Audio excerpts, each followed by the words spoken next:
नीलम अकेली रहती थी। सब कुछ सामान्य था जब तक एक अजीब चीज शुरू नहीं हुई। हर रात ठीक 2 बजे उसका फोन बजता।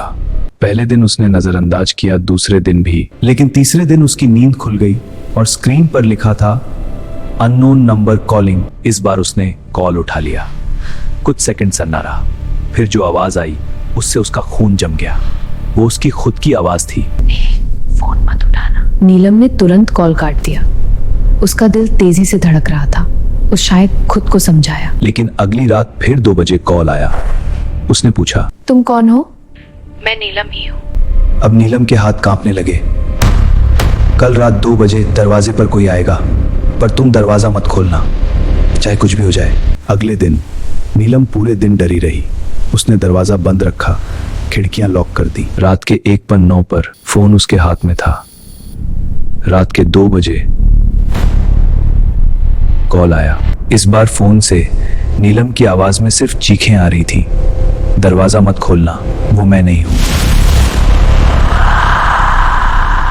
उसका दिमाग काम करना बंद कर चुका था। फोन गिर गया और उसने धीरे धीरे दरवाजा खोल दिया। दरवाजे के बाहर वो खुद खड़ी थी, आंखें काली, चेहरा फटा हुआ, और पहले स्क्रीन पर उसके लिखा आ रहा था, तुमने मेरी बात नहीं मानी। अगले दिन पड़ोसी उसके घर पर आए। कमरे में सन्नाटा था, लेकिन फोन अभी भी बज रहा था। पड़ोसियों ने हिम्मत करके फोन उठाया। पुलिस आई, घर की तलाशी ली, लेकिन नीलम का कोई निशान नहीं मिला। न खून, न कोई सबूत, जैसे वो कभी वहां थी ही नहीं। सिर्फ एक चीज अजीब थी, दीवार पर नाखूनों से खरोच कर लिखा हुआ था, दरवाजा मत खोलना। कुछ दिन बाद उसी मोहल्ले में एक नई लड़की रहने आई। उसका नाम रिया था। सब कुछ एक रात उसके लिए का था। उसने कॉल उठा लिया। हेलो, तुम कौन हो?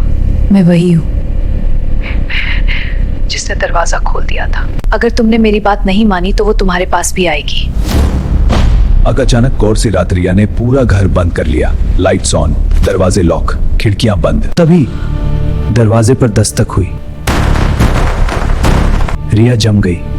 वो आवाज बिल्कुल उसकी जैसी थी, आंखों में आंसू, दिल में डर। उसने धीरे धीरे दरवाजे की तरफ कदम बढ़ाए। जैसे ही उसने हैंडल छुआ, फोन जमीन पर गिर गया और रिया की चीख के साथ उसका शरीर जिंदा लाश में बदल गया। मोहल्ला पूरी तरह खाली हो चुका था। सड़कें सुनसान, हर घर के अंदर एक फोन पड़ा था, जो हर रात ठीक 2 बजे बजता था, लेकिन उसे उठाने की हिम्मत किसी में नहीं थी। कुछ हफ्तों बाद डिटेक्टिव कबीर अपनी टीम के साथ वहां पहुंचा है। लोगों ने उसे रोका, वो जगह मत जाओ, लेकिन कबीर नहीं माना। मैं जाऊंगा। पहली रात कबीर ने हर जगह प्याला लाए। कबीर उस घर में रुका। उसने हर जगह कैमरे लगाए।